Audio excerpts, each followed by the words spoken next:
사랑하는 모두에게 질문을 한 가지 좀 드려보겠습니다. 정말로 이제 사랑하는 사람에게 사랑한다고 고백해 보신 적이 있으십니까? 예, 있으신 것 같네요. 그렇다면 어떻게 고백하세요? 뭐 사랑해? 아니면은 나랑 사귈래? 아니면은 또 뭐가 있을까요? 넌 내 거야 라고 표현하기도 할 것입니다. 아마 웃으신 분들은 저랑 조금 공감이 되시는 것 같네요. 예, 오늘 이 말씀을 보시게 되면은 하나님께서 이스라엘 백성들을 향하여 더 나아가 오늘 함께하고 있는 여러분 모두에게 넌 내 거야 라고 표현하시는 하나님의 사랑을 발견하게 되실 것입니다. 하나님께서는 자신의 목적을 이루시기 위해서 반드시 재능이 뛰어나거나 아주 비범한 사람을 사용하시는 것은 아닙니다. 성경 역사 전체를 통해서 하나님께서는 보잘것없는 사람을 선택하시고 사용하여 주셔서 하나님의 능력이 온전히 드러나게 하셨다는 것이죠. 우리가 스스로 무력하다고도 고백할 때 하나님께서는 비로소 우리를 통해서 모든 것을 다 가능케 하신다는 것입니다. 그래서 물론 하나님이 열정과 소질을 무시하고 아무 능력도 없는 자들을 선택하셔서 자신의 일을 이루시지는 않으십니다. 하나님께서는 아주 신중하게 사람을 선택하십니다. 그리고 어떤 재능을 가지고 있는지 또한 영적인 목적을 이루기 위해서 하나님께서는 먼저 의지하는 자를 찾으신다는 것입니다. 스튜어트라는 사람은 이것을 이렇게 설명했습니다. 하나님이 당신의 나라를 세우시기 위해서 인간의 능력과 자신감이 아닌 약함과 겸손을 선택하신다는 것은 참으로 놀랍다. 하나님은 우리가 평범하고 무력하고 결점이 많기 때문에 사용하지 않는 것이 아니라 바로 이것들 때문에 우리를 사용하신다. 하나님은 이들의 약함을 무기로 사용하여 세상에서 가장 강한 것으로 이들을 만드셨다. 프란시스 제비어, 윌리엄 캐리, 그리고 사도 바울까지 하나님의 훌륭한 도구로 만드신 것도 바로 이 방법이다라고 말했습니다. 그리고 오늘 본문 속에서 넌 내 거야 라고 찜하신 바로 하나님께서 이스라엘 향하신 그 마음은 저주가 아니라 축복이며 심판이 아니라 구원이며 파멸이 아니고 번영이라는 것입니다. 하나님께서는 채찍을 드시면서도 한편으로는 회복과 번영을 약속하신다는 것이죠. 하나님께서는 이스라엘 백성들을 세 가지 이름으로 부르시고 계신데 어떻게 부르시고 계신지 함께 보도록 하겠습니다. 우리 다 같이 이사야서 44장 1절 2절을 함께 읽겠습니다. 다 같이 함께 읽어볼까요? 시작. 나의 종 야곱, 내가 택한 이스라엘아, 이제 들으라. 너를 만들고 너를 모태에서부터 지어낸 너를 도와줄 여호와가 이같이 말하노라. 나의 종 야곱, 내가 택한 여수르나 두려워하지 말라. 아멘. 예, 첫 번째는 하나님께서는 나의 종 야곱아라고 하십니다. 왜 하나님께서 이스라엘을 옛 이름이 야곱이라고 부르셨을까요? 두 가지 의미가 있는데, 먼저 첫 번째는 하나님은 믿음의 조상들을 통해서 축복을 주셨던 하나님을 상기시키기 위해 야곱이라고 불러주셨습니다. 그리고 특별히 내 종이라는 수식어를 붙이셨습니다. 이 말은 하나님께서 쓰시기 위해서 특별히 부르신 사람을 가리키고 있다는 것이죠. 다른 하나는 12지파에 사명을 주셨다는 것을 기억시키기 위해서 야곱이라는 이름을 부르셨습니다. 야곱에게서 12아들이 태어났고 그 12아들을 통해서 12지파가 생겨났고 12지파가 한 민족을 이루어서 이스라엘 국가를 만들었다는 것입니다. 그래서 야곱이라고 말할 때는 12지파에게 사명을 주셨다는 뜻이 있다는 것이죠.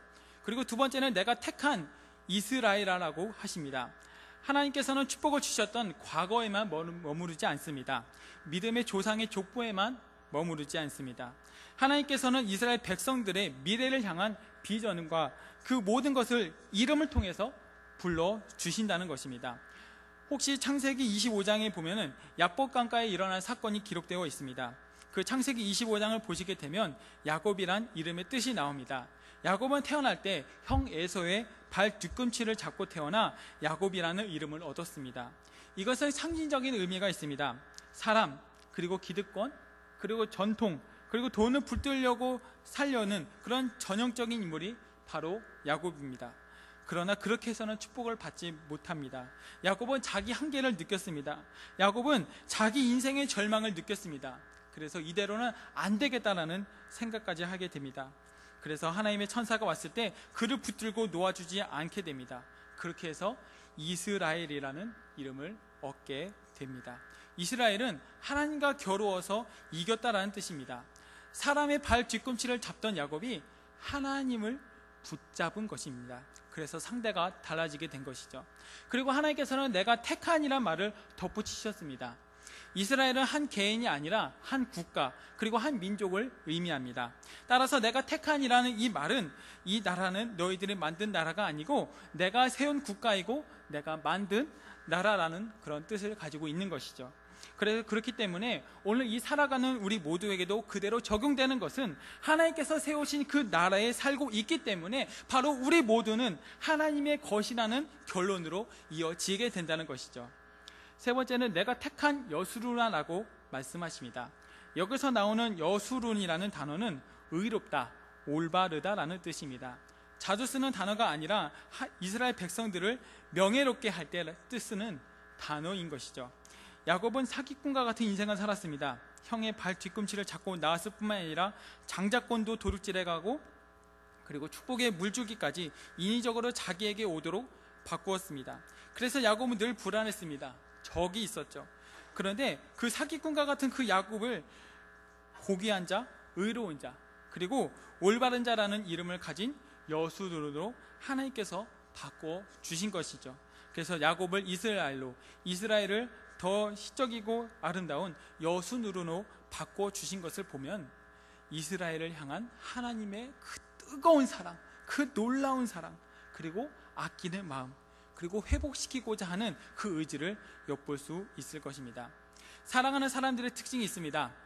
사랑하지 않는 사람은 아무리 좋은 것도 나쁘게 해석하고 의심하지만 사랑하는 사람은 그냥 다 모든 것이 다 사랑스럽고 보고 좋게 여긴다는 것이죠.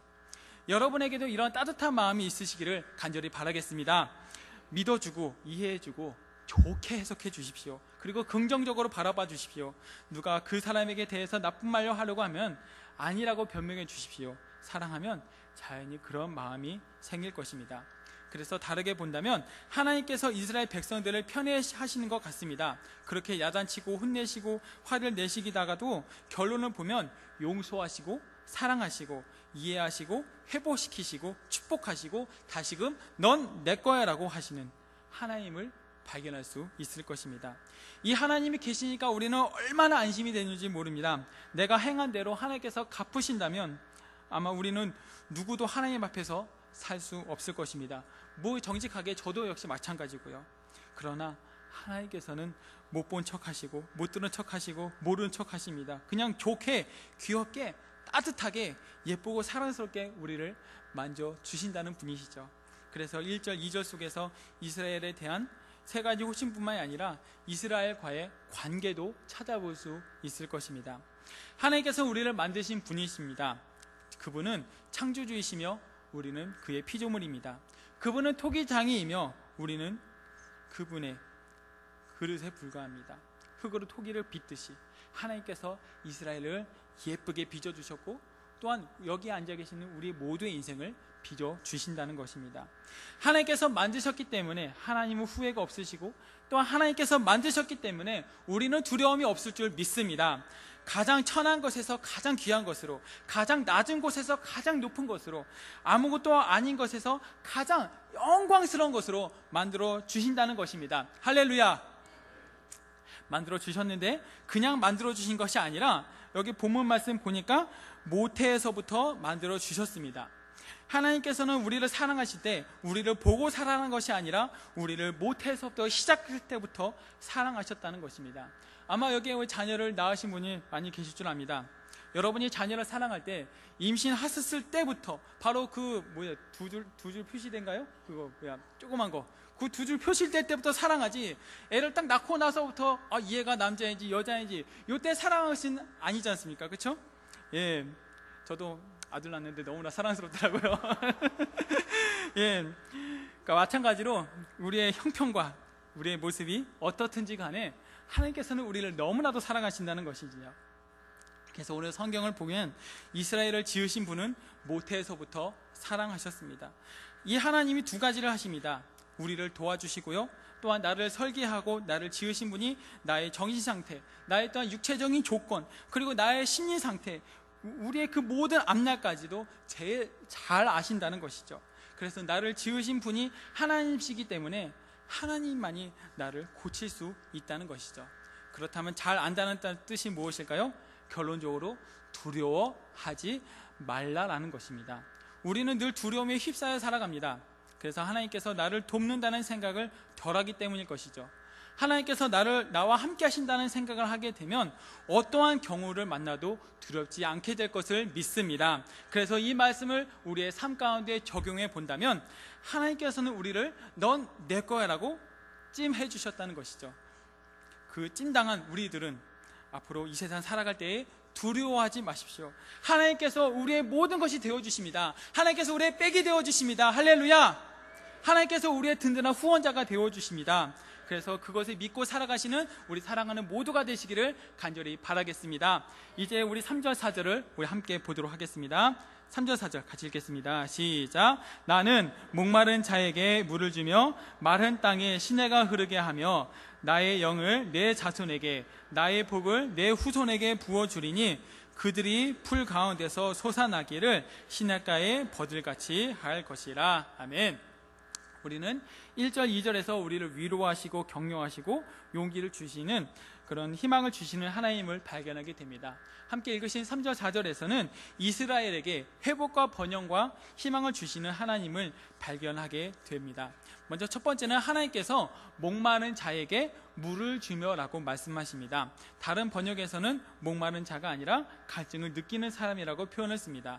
그래서 메마른 땅, 즉 갈증을 느끼는 사람에게 하나님께서 물을 주시겠다는 것이죠. 그래서 물이 없으면 어떻게 됩니까? 우리 몇 달 전에 경험해 봤지 않겠습니까? 엄청난 폭염과 엄청난 그거 더위 속에 논바닥이 쩍쩍 갈라진 것을 아마 우리 남해주 곳곳에서 아마 볼 수 있었을 것입니다. 그래서 물이 없게 되면 땅이 갈라지고요, 그리고 동물과 식물도 살 수 없습니다. 더 나아가 사람도 살 수 없습니다. 그런데 그 하나님께서 우리 모두에게 물을 주시겠다는 것이죠. 그래서 두 번째는 물을 부어주시는 것뿐만이 아니라 마른 땅에 시내가 흐르게 하며라고 하십니다. 단순히 물을 주시겠다는 것이 아니라 마른 그 바닥에 시냇물이 흐르도록 주시겠다는 것입니다. 그래서 강이 생기고 시냇물이 흐른다는 것은 나무가 자라고 채소가 자라고 농사가 잘 된다는 뜻입니다. 가축들이 잘 자란다는 것입니다. 그리고 풍성한 추수가 있고 가축들이 잘 자라난다는 것이죠. 그리고 풍성한 추수가 있고 그 모든 것이 가축들의 마음껏 뛰어노는 그런 풍요로운 환경을 상상할 수가 있을 것입니다. 사막과 같은 그 땅을 하나님께서 옥토로 바꾸어 주시고 푸른 초장으로 바꾸어 주시고 말할 수 없는 그 풍요로운 추수가 있는 곳으로 바꾸어 주시겠다는 것이죠. 그래서 세 번째는 하나님께서 나의 영을 내 자손에게라고 말씀하십니다. 하나님께서 우리 자손에게 성령을 부어주시겠다고 하십니다. 아주 독특한 말씀입니다. 그래서 요엘서 2장 29절에서는 그날에 너희 하인들과 하녀들에게도 내가 내 영을 부어줄 것이다 라는 말씀이 기록되어 있습니다. 이 말씀은 남자와 여자 그리고 젊은이와 노인 어린이나 어른 할 것 없이 주 예수의 이름을 부르는 자에게 성령을 주시겠다는 것입니다. 여기서 그날 즉 말세에는 악한 것이 드러나기도 하지만 동시에 성령이 강력하게 일어난다는 것을 뜻하기도 합니다. 그래서 이 말씀 가운데 우리의 모습 가운데 적용해 본다면 우리 모두가 성령 받는 우리 성도가 되시기를 간절히 바라겠습니다. 또한 우리 금곡교회가 성령 충만한 교회, 성령이 넘치는 교회가 되기를 간절히 바라겠습니다. 그리고 영화부서부터 여기 앉아있는 제2청년부 1청 2청뿐만 아니라 모든 전도회 길까지 성령 충만한 그런 교회의 모든 공동체가 되시기를 간절히 바라겠습니다. 그래서 이 땅이 이 민족이 성령 받기를 원합니다. 그래서 물이 들어와서 사람과 땅이 회복되고 강물과 시냇가가 생김으로 환경이 회복되고 성령이 오셔서 민족이 회복될 것입니다. 그래서 성령이 임할 때 민족의 부활이 있습니다. 그래서 에스겔서에는 생기야 들어와라 하고 할 때 해골 골짜기의 뼈들이 군대가 된 것처럼 성령이 임할 때 우리 민족의 부활까지 있게 되는 것이죠. 그래서 네 번째는 나의 복을 내 후손에게 부어주리니라고 하십니다. 사랑하는 여러분, 저주도 전수되고 복도 전수됩니다. 신명기 5장 9절부터 10절을 보시게 되면 저주는 3, 4대에 이르고 복은 1000대까지 이른다고 하였습니다. 복은 전수됩니다. 하나님의 복이 우리 자손들에게 전수된다는 것이죠. 하나님께서는 나의 영을 내 자손에게 복을 주겠다고 약속하십니다. 이것이 얼마나 그 가슴 떨리는 환상이고 얼마나 기막힌 예언일까요?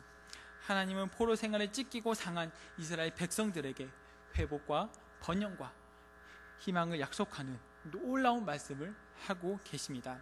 우리 마지막으로는 하나님께서는 모든 이방인들의 찬양과 예배를 받으시는 분입니다. 우리 5절 다 같이 함께 읽겠습니다. 시작. 사람은 이르기를 나는 여호와께 속하였다 할 것이며 또한 사람은 야곱의 이름으로 자기를 부를 것이며 또 다른 사람은 자기가 여호와께 속하였음을 그의 손으로 기록하고 이스라엘의 이름으로 존귀히 여김을 받으리라. 아멘. 이스라엘의 회복과 번영과 축복을 보면서 그 주변에 있는 그 많은 이방인들 이렇게 말할 것이라고 말씀하십니다. 다시 말해서 이 말씀은 하나님의 영광이 이방인들에게까지도 영향력을 끼쳤다는 것이죠. 우리는 만나는 사람마다 인사할 것입니다. 그렇죠? 우리 교회 안에서 함께 동역하는 사람들을 만날 때마다 기분이 어떻습니까? 아마 교사하시는 분들도 그렇고 아니면 함께 전도에 속하신 분들도 있고 아니면은 목사님 신방 받으실 때라든지 아무튼 우리 교회 공동체가 밖에서 만나는지 어느 곳에 만나는지 만나면 어떻습니까? 너무나도 반갑죠. 저도 우리 아이들 신방할 때 우리 아이들이 너무나 반가워하는 모습 보고 참 너무 행복하고 너무 기쁩니다만 나와 만나는 사람 또한 내 주변에 있는 그 모든 사람들이 나 때문에 다 복을 받는 사람으로 변한다면 이 비전이 얼마나 내가 살만한 가치가 있겠냐는 것이죠. 그래서 나 때문에 그리고 여러분 모두로 인해서 내 가족이 여러분 모두의 가족이 여러분 모두의 친척이 여러분 주변에 있는 그 모든 사람들이 그리고 여러분이 속한 그 동네가 여러분이 속한 그 직장과 그 모든 것이 다 행복해지고 복을 받는다면 무엇으로 인해서요? 바로 여기 앉아 계신 여러분으로 인해서요. 여러분이 그런 축복의 통로가 된다면 우리는 얼마나 좋고 아름다운 존재이겠습니까? 그래서 5절에서는 몇 종류의 사람이 등장합니다. 첫 번째는 나는 여호와께 속하였다라고 선포하는 사람이고 그리고 한 사람은 야곱의 이름으로 자기를 부를 것이며 라고 말하는 사람입니다. 스스로 이스라엘 조상인 야곱을 자기의 이름으로 부르는 것입니다. 그리고 자기가 여호와께 속하였음을 이라고 문신 같은 것을 새기는 것을 말합니다. 여기에서 첫 번째와 세 번째 고백한 형식은 다르지만 이 고백의 내용은 같은 것을 알 수 있을 것입니다. 즉 입으로만 말하는 것이 아니라 마음으로 수긍하고 그것을 어떤 방식으로 표하기만 한다면 그의 고백은 받아들여진다는 것이죠. 그리고 두 번째인 야곱에게 있어서는 하나님께 속한 자로서 자신을 야곱의 이름으로 부른다는 것은 자신이 하나님께 속한 자임을 고백하고 있는 것이기 때문입니다. 즉 여기에 나오는 세 사람 모두 자신은 하나님의 것이라는 고백하게 될 것임을 오늘 이 본문 말씀을 통해서 말씀하고 있는 것이죠. 그래서 이 말씀을 통하여 우리 삶 가운데 적용해 볼 것이 무엇이 있겠습니까? 여기서 자기가 여호와께 속하였음을 자신의 손으로 기록한다는 것은 하나님을 섬기는 자들이 자신의 마음의 중심에 하나님의 이름을 새기고 하나님의 종으로 살아가게 될 것을 의미하는 표현이라고 할 수 있을 것입니다. 그래서 여기에 함께하고 있는 우리 모두가 이러한 그 본질을 통해서 한 가지 분명하게 깨닫고 실행해야 될 것은 바로 우리 자신이 하나님께 속한 것임을 알고 당당하게 우리 주변에 있는 이웃들과 나를 아는 모든 사람에게 당당하게 고백할 수 있어야 한다는 것이죠. 때로는 우리가 하나님께 속하였다는 사실을 드러내는 것이 쉬운 문제는 아닐 것입니다. 그 이유는 자신이 하나님께 속한 자임을 드러나게 되면 세상으로부터 핍박이 올 수 있고 그로 말미암아 불이익을 당할 수 있기 때문일 것입니다. 아마 우리가 신앙생활을 하면서 한두 번쯤 이상씩 겪어 보았을 것입니다.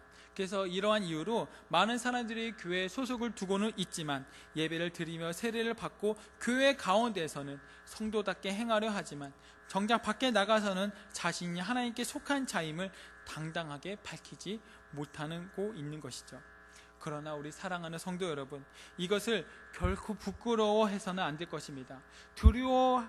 두려워하기보다는 당당한 것, 그리고 떳떳한 것, 의로운 것, 정직한 것, 영광스러운 것이기 때문입니다. 앞서 지적한 것처럼 이를 드러낼 때 물론 악한 세상, 불의한 세력들은 우리를 핍박할 수도 있습니다. 그러나 그 모든 세력 로부터 지키시고 보호하시는 하나님을 꼭 기억하시는 우리 모두가 되시기를 간절히 바라겠습니다. 그리고 당신의 백성됨을 선언한 우리 모두가 더욱 당당하고 영화롭게 세우실 것입니다. 그래서 결론은 우리 모두가 바로 하나님의 소유된 백성이라는 것이죠. 우리 옆에 분에게 이렇게 한번 고백해 볼까요? 당신은 하나님의 것입니다.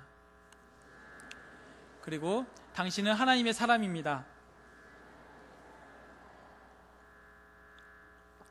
혹시 우리 이 찬양 혹시 아실지는 모르겠습니다. 나의 안에 거하라. 나는 내 하나님이니 모든 환난 가운데 너를 지키는 자라. 두려워 말라. 내가 널 도와주리니 놀라지 말라. 내 손 잡아주리라. 내가 너를 지명하여 불렀나니 너는 내 것이라. 너의 하나님이라. 내가 너를 보배롭고 존귀하게 여기노라. 너를 사랑하는 내 여호와라. 하나님께서 우리를 불러주셨습니다. 그리고 넌 내 거야 라고 말씀하시며 우리가 어느 곳에 있든지 무슨 생각하든지 앞으로 무엇을 할 것인지 다 알고 계신다는 것이죠. 하나님께서는 지금도 우리와 함께 하십니다. 그 하나님을 우리가 바라봅시다. 그래서 하나님께서 넌 내 거야 라고 하시면 저도 하나님의 것입니다. 저도 하나님의 사람이다 라고 고백하는 그러한 은혜가 있으시기를 간절히 바라겠습니다.